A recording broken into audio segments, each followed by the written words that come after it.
Joe Star, Johnny Hallyday, Grand Corps Malade, Chien. De nombreuses personnalités ont opté pour un pseudonyme. CIST, notamment le cas de l'ex-animateur Fabrice, dont le vrai nom est François Simon Bessy. Dans un entretien accordé à France Dimanche, il a expliqué comment il avait trouvé le sien. CIST un peu flou dans ma mémoire, mais comme je m'ennuyais éperdument à la fac, j'essayais tout ce qui se présentait à moi, souvent dans l'univers du show business. C'était l'époque des yéyés, tout le monde chantait, donc je m'étais dit, pourquoi pas ? A-t-il révélé, avant d'ajouter, c'était aussi la mode des doubles lettres, BB pour Brigitte Bardot, CC pour Claudia Cardinal, etc. En ce temps-là, j'étais fan des héros de Stendhal, en particulier de Fabrice Del Dongo. Du coup, j'ai pris François Fabrice, ce qui sonnait pas mal. Si Fabrice aimait ce pseudonyme, il a cependant été contraint d'en changer.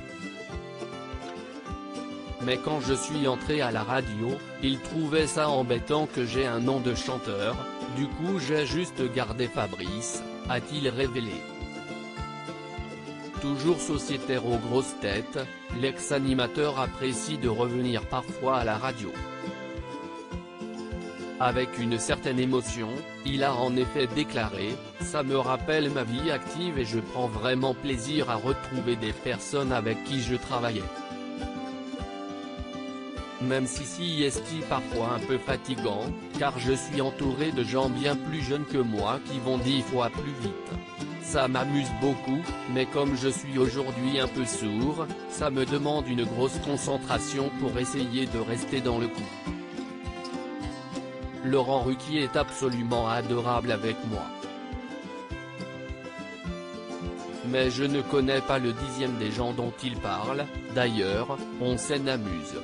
Fabrice fêtera bientôt ses 80 ans alors qu'il fêtera son 80e anniversaire le 20 août prochain.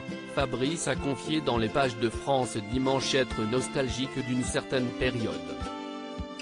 Je suis nostalgique de ma jeunesse, qui fut très heureuse. Et aussi de la France et de Paris des années 60 et 70, a-t-il dévoilé avant d'ajouter, quand je vois aujourd'hui, je me dis, mon Dieu, que nous avons eu de la chance. C'était une si belle époque, pas de chômage, pas d'insécurité, ni toute cette agressivité insupportable. Paris était une ville extrêmement joyeuse où l'on s'amusait follement.